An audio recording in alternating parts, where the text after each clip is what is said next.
Florida's housing market is standing in two lights at once. One side looks balanced, the other blinks red. Start with the numbers. In the latest September reading, existing single-family home sales in Florida climbed 13.6% compared with the prior September 7th. Condo and townhouse sales also rose, up 8% over the same span. The statewide median price for a single-family home sat at $410,000, the exact same figure as a year earlier. The median for condos registered $299,000, nudging lower. New pending sales increased for the second month in a row, a forward signal that activity isn't fading. Inventory tells its own story. Single-family homes show 5.1 months of supply squarely in the healthy 5 to 6 month zone, while condos carry 9.1 months of supply, a buyer's market by any definition. But the price picture isn't one note. Depending on what you track, statewide prices are described as flat to down 5.4% year over year.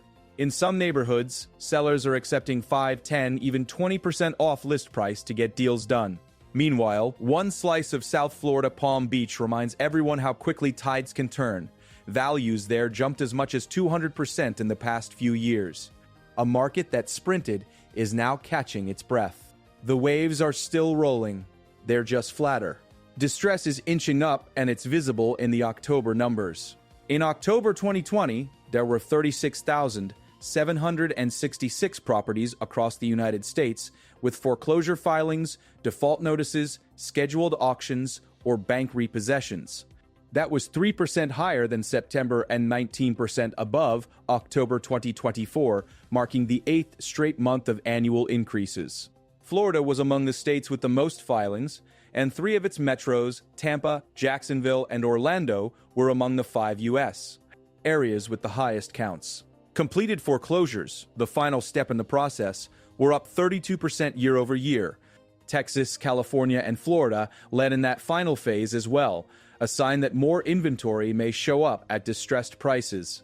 Zoom out, and the scale looks smaller than the alarms might sound. At the peak of the Great Recession, more than 4% of U.S. mortgages were in foreclosure. Today, it's less than 0.5%. Far below the historic average that typically runs between 1% and 1.5%. About 4% of mortgages are currently delinquent. At the financial crisis peak, that number was close to 12%. No wave is crashing over the seawall. But ripples are moving outward. One key pressure point is hiding in plain sight. Loans backed by the Federal Housing Administration, common among first-time buyers, are showing more strain. FHA delinquencies are above 11% and account for 52% of all seriously delinquent loans. Signals suggest more FHA loans may reach foreclosure in 2026, especially where pricing has sagged and costs have surged. Florida fits that description. The state is called out for falling prices in some segments, while insurance premiums have been soaring, a painful combination that can tip stretched households from late to default. The rate environment laid down the tracks for much of this. 2027-5 saw 2 rate cuts from the Federal Reserve, but mortgage rates never slid the way many expected. They're still within a percentage point of their recent highs. When rates dipped even modestly over the summer, buyers came off the sidelines. When they didn't, activity cooled. That sensitivity is stamped all over Florida's September numbers, a 13.6% jump in single-family sales, an 8% rise in condo and townhouse sales, and back-to-back months of rising pending contracts. Affordability is steering the wheel, one rate quote at a time. Vintage is the quiet force behind the wheel. That 5.1 months of supply in single-family homes suggests balance. 5 to 6 months is typically considered healthy. But the velocity of listings is sticky. Many owners are locked into sub-3% mortgages and have no desire to trade up to a loan that costs twice as much. That lock-in effect restricts the number of homes hitting the market and props up prices in exactly the segment single-family where demand is strongest. Contrast that with the 9.1 months of supply in condos. That volume grants buyers time, leverage, and choices. Then there's the condo ledger itself. Several cost lines have been moving in the wrong direction. Insurance premiums have been rising sharply. HOA fees have been increasing. often as associations boost reserves and comply with new safety and maintenance requirements that followed the Surfside tragedy. Some older condos are grappling with six-figure special assessments. A purchase price that looks attractive can be blown away by a sudden $30,000 assessment for a roof or structural fix. In that light, the $299,000 condo median makes sense. Values are softer where overhead is climbing. Florida's migration story adds more layers. About 1 in 4 Americans say local or national politics factor into where they choose to live. Central Florida agents point to affordability and lower taxes pulling buyers from California and New York. Others move for community, jobs, and the sunshine that never needed marketing. Every October, the seasonal snowbird surge reappears, reshaping open house traffic and demand along the coast. In pockets of Central Florida, the condo market is starting to rebound, even as months of supply remain high statewide. At the same time, the buyer pool itself is older and smaller than it once was. The share of first-time buyers is at the lowest level ever recorded, and the median age of those first-timers has climbed to a record 40. That shift changes the kinds of properties people pursue and the neighborhoods they can afford. It also reinforces the lock-in effect upstream. Fewer entries at the starter level can mean fewer exits from the move-up tier. This is how a split happens. Single-family homes, amplified by an influx of families and professionals who want space, are steady. The statewide single-family median sits at $410,000, unchanged from a year earlier. Sales gained 13.6% year-over-year in the latest September snapshot. The inventory metric reads a balanced 5.1 months. Condos, by contrast, are wrestling with insurance, assessments, and new structural rules, and many are older. The condo median sits at $299,000 and months of supply tally 9.1, firmly buyer-friendly. Yet the condo story isn't a blanket. Pre-selling of new construction towers is still moving, with West Palm Beach alone showing multiple significant developments underway. Those units often come with modern standards, fresh reserves, and, for now, fewer unknowns. The tension plays out building by building. On one block, discounts run 10% off list. On the next, a new stack of contracts fills on schedule. Across town, Palm Beach still carries the glow of values that surged as much as 200% in just a few years. This is not one market, it is a network of micro-markets sharing a coastline. Distress metrics stitch the micro to the macro. October 2025's 36,766 foreclosure filings confirm a trend, 8 consecutive months of year-over-year increases. Foreclosure starts rose 6% month-over-month and 20% compared with October 2024. Completed foreclosures jumped 32% over the same one-year span.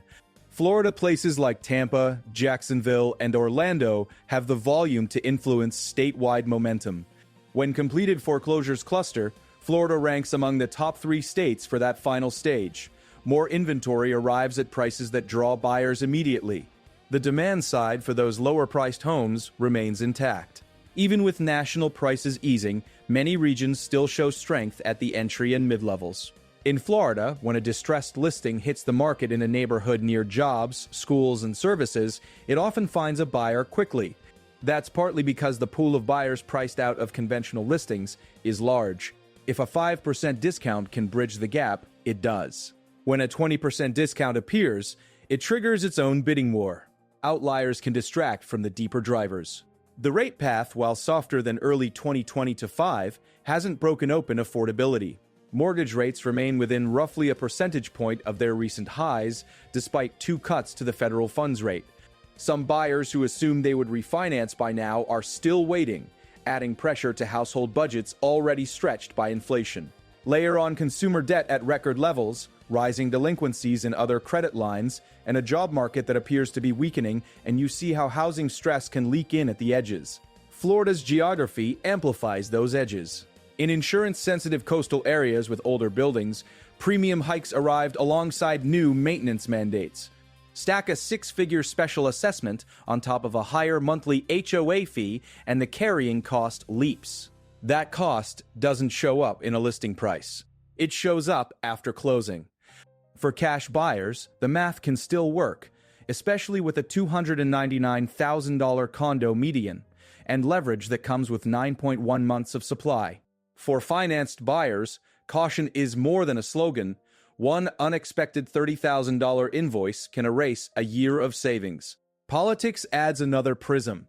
With roughly 1 in 4 Americans now weighing political climate in their relocation decisions, some markets benefit.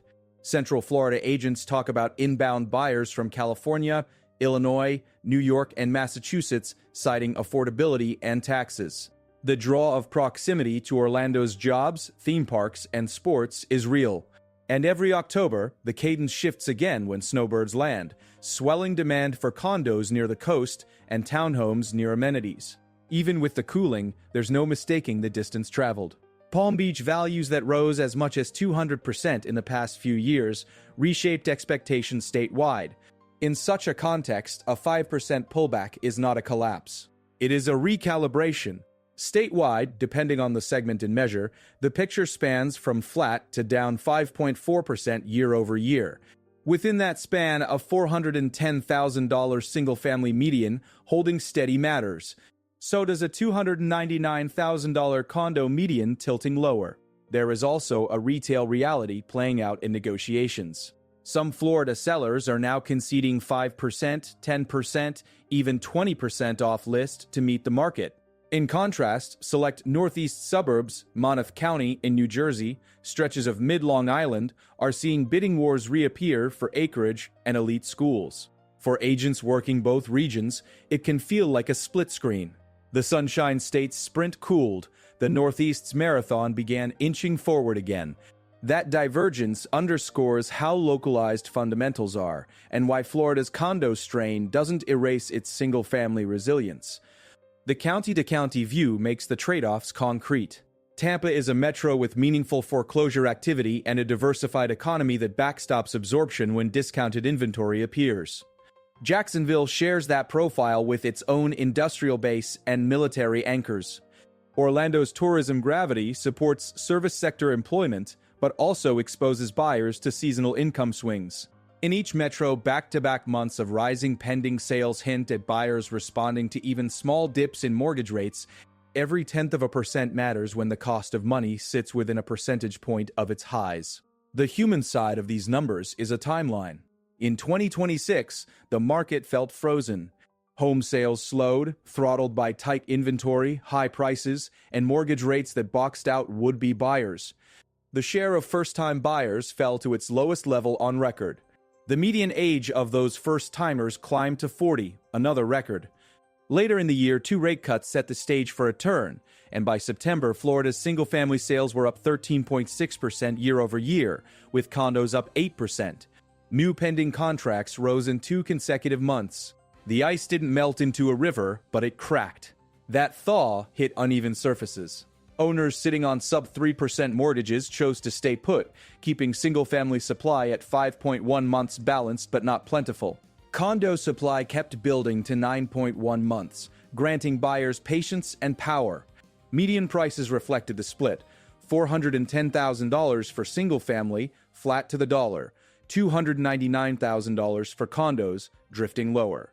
In selected buildings, 6-figure assessments collided with affordability. In others, pre-sales marched forward as ground broke. A buyer who flew down in October found agents juggling snowbirds and spreadsheets, sifting HOA budgets, reserve studies, and insurance binders right alongside comps. The distress ledger requires sober reading. October 2025 marked 8 straight months of annual increases in foreclosure filings nationally. Starts rose 6% in a month, 20% in a year. Completed foreclosures, properties that made it all the way through, were up 32% year over year. Florida was present in each stage, from starts to completions, with Tampa, Jacksonville, and Orlando among the top 5 metros by filings. Against that, the historic frame steadies the hand. Less than 0.5% of mortgages are in foreclosure today versus more than 4% at the recession peak, and 4% are delinquent versus almost 12% back then. But not every line item is calming.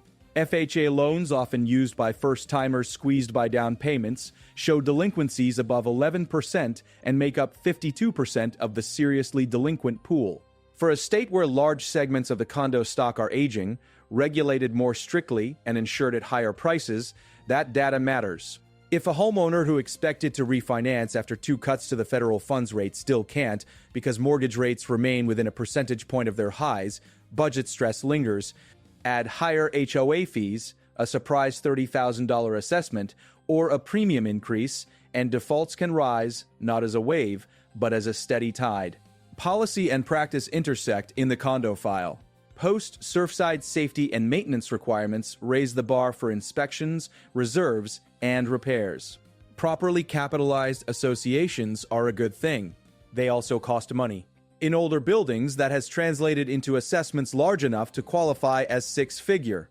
Buyers who once screened for views and finishes now comb through engineering reports. Sellers who once counted on cash closings now structure concessions to bridge the gap on work that must be done. With 9.1 months of condo supply on the market, that homework is rewarded with pricing power. Single-family buyers, meanwhile, are playing a more classical game. The $410,000 statewide median tells them the last year ended where it began by that measure, even as individual neighborhoods zigged or zagged. A 5.1-month supply suggests they won't be rushed, but they won't have endless options either. The 13.6% year-over-year increase in single-family sales in September shows momentum can materialize quickly when rates dip. Pending sales rising 2 months in a row confirms it. In a market still sensitive to each rate, quote, pre-approval and timing are worth as much as negotiation. The seasonal rhythm hasn't vanished. It's back on schedule. Every October, snowbirds return, and this year is no different. That migration lifts demand in coastal corridors and for lock-and-leave condos near amenities and healthcare. Agents in Central Florida talk about a condo rebound beginning to take shape as those buyers reappear. But the high supply reality, 9.1 months, means the rebound favors well-run buildings with strong reserves. In others, sellers meet the market with 5 to 20% discounts, while buyers factor in insurance and assessments before they bid. Even in a cooling cycle, the Sunshine State's pull hasn't dimmed. Affordability relative to certain coastal states is still a magnet. Lower taxes add to the draw. About 1 in 4 Americans now weigh politics alongside weather, jobs, and schools in their moving decisions. That combination funnels families from California and New York into Central Florida suburbs, where commute times shrink and budgets stretch. Those arrivals pick single-family homes first, explaining why that segment carries a balanced 5.1 months of supply, while condos sit closer to 9. Watch how this split shapes the months ahead. In one lane, foreclosure activity is rising off a low base, 36,766 filings nationwide in October 2025, up 19% from October 2024, with starts up 20% and completions up 32% year over year. Florida is prominent in the file, and its metros Tampa, Jacksonville, Orlando are key. In another lane, price direction ranges from flat to down 5.4% year over year, depending on what's measured, with a $410,000 single-family median anchoring the middle. Overlaid on both lanes is a rate environment where mortgage costs sit within a percentage point of their peaks even after 2 Fed cuts, and a consumer landscape where other delinquencies are rising and the job market looks softer. What happens next will likely hinge on 2 questions. First, how fast does condo cost pressure resolve? Insurance premiums aren't set by wish, and reserve requirements aren't optional. Buildings that tackle assessments early, disclose well, and price realistically can move inventory, especially with a $299,000 statewide condo median. Buildings that delay or conceal will see buyers walk easier to do with 9.1 months of supply. Second, how does distress evolve among FHA borrowers?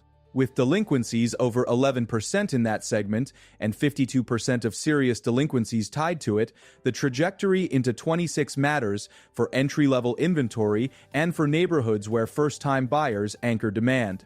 The base case, drawn straight from the ledger, lands somewhere steady.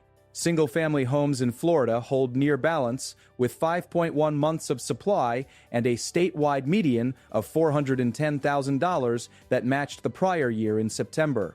Sales can pulse higher when even small dips in mortgage rates appear, as a 13.6% year-over-year jump showed.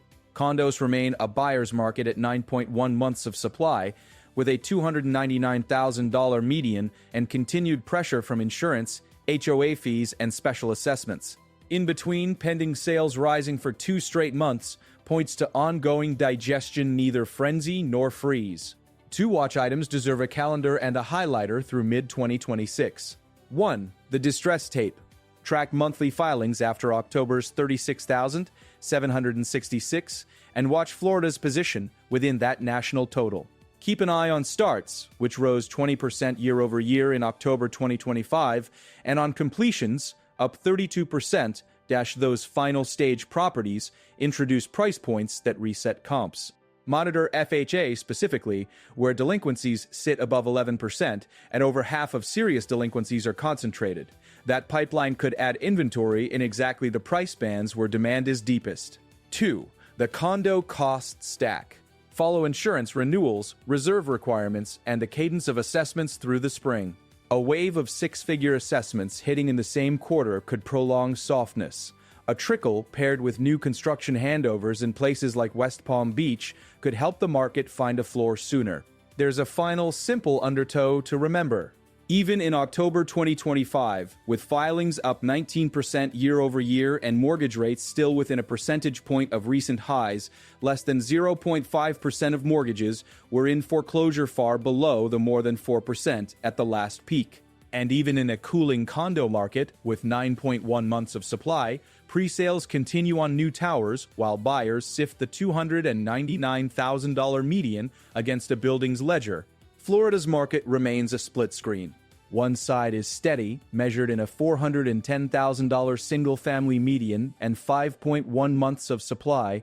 The other side is noisy, measured in 6-figure assessments, 32% year-over-year jumps in completed foreclosures, and sellers conceding 5 to 20% off list to turn the page. If you're buying, bring a calculator and a clean pre-approval. If you're selling, price to today, not last spring. And if you're watching from the sidelines, let the numbers, not the noise, set your expectations. If this helped you see Florida's housing story with clarity and context, share it with someone making a move.